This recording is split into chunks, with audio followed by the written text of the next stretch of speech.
Hello,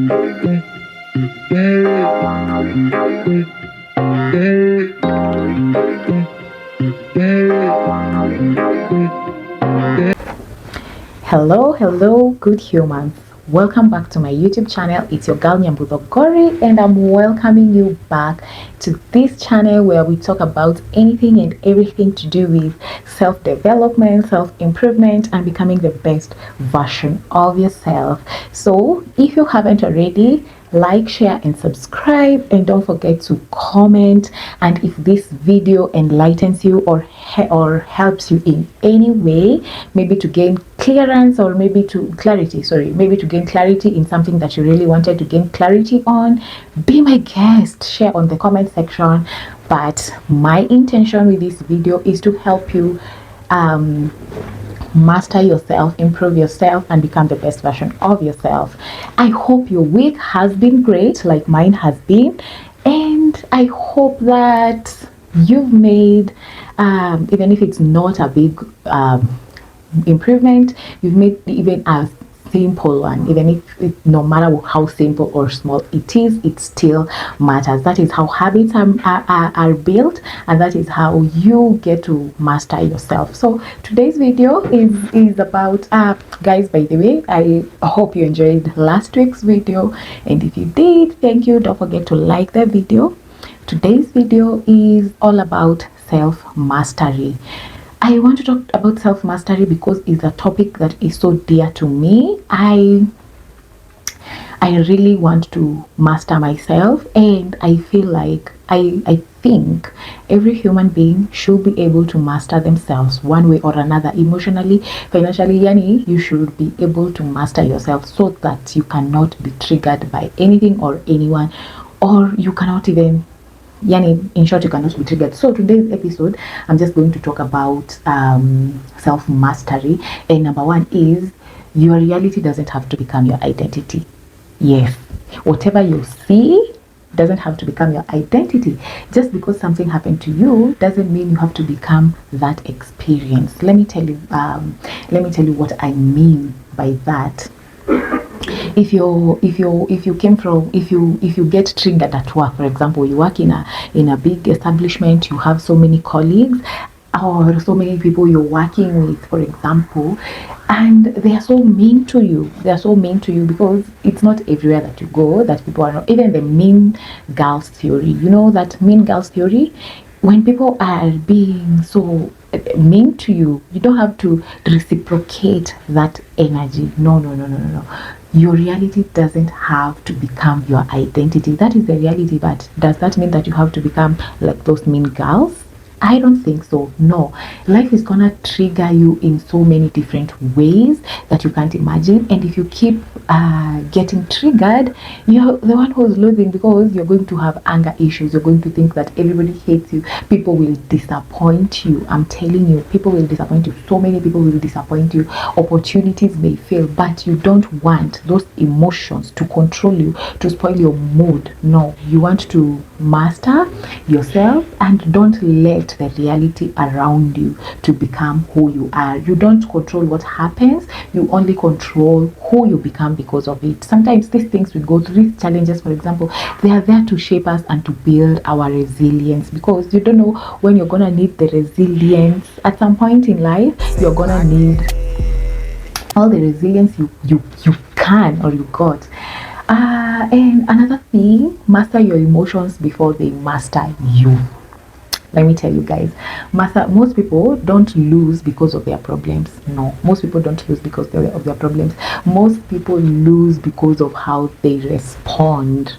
And this book has taught me so much about responding. Let me tell you, to give you a context of it. When I say you don't have to your emotions don't have to control you, you have to master them before they control you. Imagine, let me give you another scenario where you have somebody who is close to you, and even your child, and they disappointed you. Like, we have had so many people saying that children, they watch what you do and not what you tell them. They watch your reaction, they watch everything. And not it's not only children, I can assure you, even adults, even grown adults, they watch how you react. They watch how you react, and they respond depending on your reaction. So instead of responding in a crazy way, master calmness, master calling yourself back. Okay, you might don't be too fast to respond, too fast to reverse. For me, I used to be that person. I didn't know how to master my emotions. I would literally let them master me, if I should say that. But over the years, I've grown, I've known how to master my emotions. And it doesn't mean that every day is Christmas. It doesn't mean that every day I'm able to handle, or it doesn't mean every day I'm able to control them. But what it means is I can be able to look back and see my reaction and my emotions, how they might have messed up, or they might have brought a perspective of me that I didn't want. And I take a pause, and I breathe in and I breathe out, and after that, I think more clearly. I respond more clearly. If I had already responded, and if I had already brought tantrum, I call myself back. I apologize if I have to. But if I don't have to, I don't apologize. I apologize if I have to. And then next time, and I deal with it better. I deal with the situation better. It doesn't mean different situations demand different reactions. Okay, yeah. So being mastering your emotions and sometimes being calm, it means you have the power. It's like you're the king, because in this book it tells us about being silent. When you're silent, you observe a lot, and observing is what you want than reacting. You want to observe more than to react more, because when you observe more, people reveal themselves. You can be able to see people clearly beyond their facade. Yeah, that is what being calm and mastering your emotions does. And like when you're overreacting, and you can't, because people can deceive you very easily. This book talks about deception a lot, 48 laws of power. And by the way, this video is I would say is sponsored by 48 laws of power, because this book has brought an awakening in me. Okay, I've read a lot of books, but this book has brought a lot of awakening in me, because the author uses real life situations of real things that have happened in ancient world, in this world. Yani, if you get what I mean, you get the gist. Also, as a woman, in your feminine energy, in your feminine era, in your, in your girl era, being able to master your emotions is like a feminine energy. This is where people don't understand femininity. As a woman, you're told, I remember when I was growing up, you're told, as a woman, you're not supposed to be loud, you're not supposed to talk too much, you're not supposed to be this and that. But those people who told us that, they knew why they were saying that, because feminine energy is silence. Is not silence. Feminine energy is not silence, is mastering your emotions. So when a woman is silent and watching you and not saying too much, and she's in her feminine energy, and she's trying to get a hold of what the situation is like at that particular time. So being feminine is not weakness. You can be so soft, you can be so quiet, you can be so soft, so calm, and people would assume that you're weak.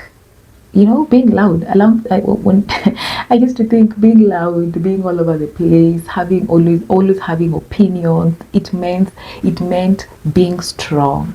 But contrary to that it doesn't. It actually reveals your insecurities. When you're always pointing out the problem, when you're always pointing out things, it actually reveals some level of insecurity in yourself, insecurity in your judgment, insecurity in so many things. So the more softer, the more calm, the more silent you are, doesn't mean you're weak. It means you're just observant and you're in your feminine energy. You know what I mean? And you when you talk about, when you give an opinion about something, people even listen to it because they're like, she doesn't give opinions that easily. And like, you guys, if you remember when I started this channel, I used to say I'm a very opinionated person. This book has changed me. You don't need to give your opinion. You don't need to give your opinion. You don't even need to give your thoughts. They don't, unless somebody asks for them. But it's not necessary. I used to think that was a form of strength. I used to feel like when the more opinion I give, the more intelligent I look, the more oh my goodness, guys, it's not that. Feminine energy, let me tell you, it's softness, it's calmness, it's silence, it's observing, not chaos, not arguing, just silence. That's what feminine energy is. And that is more powerful than being loud, being opinionated, always having, it's so loud compared to that. You don't need all that. You do not allow your emotions to control your decisions. That was me. I used to allow my emotions to to make my decisions, or to control my decisions. That is how I'm feeling. Is my decision is gonna be determined with how I feel. Maybe I'm upset, I'm going to treat you like an upset person. I need to tell everybody I'm upset. I need to show it I'm upset. That's not feminine energy. That's not power, and that's not self-mastery, I can assure you. Instead, I started being more careful when giving out, when talking, and this has really shaped me because I oh my goodness, it has really shaped me because I find myself, okay, sometimes I'm apologizing even when I didn't want to apologize, or I felt I was right. I still, and I don't want to talk about it. I just say, that's it. So that's what feminine energy does to you. That's what feminine aura does to you. When you're living in your feminine energy, you reduce the chaos, and you don't want to be right. You don't want to be right. You don't want to be anything. You just want to be in your own small bubble. You know what I mean? At least for me, and a calm woman carries quiet confidence. That is what I found out. A quiet woman carries quiet confidence, because being loud only proves that you are less confident. Only or being so loud tells you're less confident. Being so opinionated tells you're so less confident. So calmness is equals, for me, calmness equals silence and femininity and feminine energy. You know what I mean? Yeah. Also, to add on another point, on self-mastery, on mastering myself and mastering yourself as well. Negativity is a test of your character. Let me tell you guys, negativity will always exist. Always. In families, at home, in work, on the internet, everywhere you go, there'll always be negativity. In the news, in parliament, in the church, there will always be negativity. The question is, will you absorb it or observe it? And it takes me to my previous point that I talked about, feminine energy and the calmness of feminine energy. Negativity, will you absorb? Just be an observer. That's what I was saying in my previous point about feminine energy. Just be an observer. You don't have to react. You don't have to give an opinion. You don't have to know. The only thing you should be opinionated on is on yourself, on how to make money and how to make boss moves, on how to make CEO moves. That is the only thing you should be opinionated about. But anything else, you should be an observer, because anything you absorb is gonna shrink you, is gonna shrink your spirit, is gonna, do not absorb negativity. Will you become, okay, maybe people have hurt you.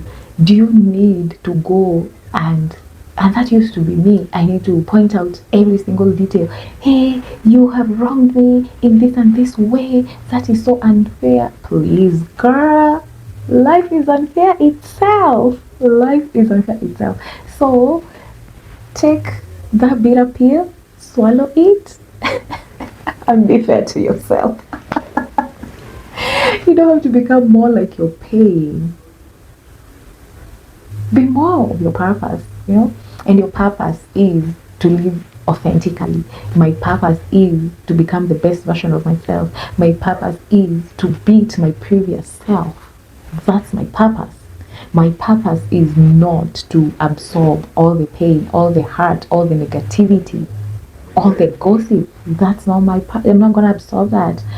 I'm going to observe that and see the people who are projecting that negativity to me, and observe them, because I can do nothing apart from observing. But to absorb, I have to absorb my purpose, and I have to live all my purpose. And let me tell you guys, to wrap it up, self-mastery is a habit or is a skill that you have to practice every day. That is what self-mastery is. Mastering emotions. Does not mean when you start this self-mastery journey, you're perfect. You're perfect. No, guys, I've had my hiccups since I started this journey 3 years ago. I have had my hiccups. I've had my low moments. I've had my high moments. I've had my moments that I lost it. But does that mean that I am not trying to master myself and my emotions? Of course I am. The daily habits that at least help me in maintaining this. Okay, I might go up and down, up and down. It's never a straight line. It's never perfect. It's never black and white. It's going to be high moments, low moments, bursting out moments, especially if you're someone like me who used to be that kind of person. You must be very patient with yourself. You must be very patient with yourself. And that is, in this channel I've talked a lot about on keeping things to yourself. And I told you in those videos that is something that I had to master for a very long time. So also, mastering yourself is something that you have to do every single day. It's not something that you will have a PhD on. No, it's a practice that you have to do it on a daily. It's like trying to build new routines. You also have to pray about it. You have to pray about self-mastery, because self-mastery is so difficult. Because self-mastery is coming back to yourself, asking yourself, why did I behave like this? And you have to see through your own bullshit. That is what self-mastery is. And without the help of God and the help of the Holy Spirit, you're just not going to do it. I promise you, you cannot. Another thing is reflecting. This one has really helped me, guys. I reflect a lot. By the way, my life is mostly spent on reflecting. I reflect on everything, every move. If somebody talks to me in a certain way, I reflect. I start asking myself, what energy did I give to that person for that person to have that kind of confidence to treat me like that or talk to me like that? Yani, I reflect on everything. If I fail on something, I come back to myself. I ask myself, you wanted to get to this target, you failed. Why? Where did you go wrong? Where did you slow? Where did you become lazy? Where did I procrastinate? That is what self-reflection is. And I also journal. You see, my journal is here. I gotta show you. My journal is here. It's full. Actually, I need a new one for 2026. And I journal. I write my emotions, and I write my wins. I write everything. That is self-mastery. And when I come back and read things from 2 years ago, I just laugh at myself and I'm like, girl, is this you? I also work out. These are things that I do to self-master. I haven't been consistent in 2026, but I work out at least 2-3 times a week. But my goal is to work 5 times a week, 7 times a week. You know what I mean? Yeah. Protect my mind. I also protect my mind. I protect my mind from negative people, watching negative news, watching negative. Okay, sometimes they find you by chance, you can't control, but I try my best to protect my mind. These small disciplines create an unshakable person. And the person I was when I started this channel and the person that I am right now are two different people, because I will say I have grown emotionally, mentally, and every aspect. I would say emotionally and mentally, those are the most that I have grown, and I thank God. So self mastery is a step by step, every single day, step by step, and reading and journaling. These are things that keep me sane. So it's remaining peaceful in situations once that would have broken you. That is the realest flex. If you can, that is why I want I am aiming to master myself, self mastery. That is why that is my most researched topic up to today. By the way, I never get tired of reading and finding out and um, yeah, about self mastery, because the things that used to trigger me, when they are not triggering me anymore, I know I am successful. I know there's nothing. And there are so many things the past 3 years that would have triggered me and would have broken me emotionally and mentally a few years back. But now when I look at them, I just laugh. I just laugh. I just laugh. So to me, that is what self mastery is. And I want to close with something, a very strong quote that I got. It says like this: the world teaches us to control other people, God teaches us to control ourselves. Self mastery isn't about pretending like life is perfect, it's about refusing to let temporary circumstances steal your permanent peace. When you master yourself, negativity loses its power over you. It's not. The world teaches us to control other people, but God teaches us to control ourselves. Ourselves. Yeah. So, guys, that's all for today on self mastery. I hope those few points or have really made a difference to you, and you're gonna come back to this video anytime you feel like you're losing self-control on yourself, on your emotions, on your mental or whatever. Just make sure you don't want to control other people, just control yourself. That's all for you today, my good humans. Thank you for tuning in. See you next week, looking as gorgeous as always. Bye bye, guys. Take care.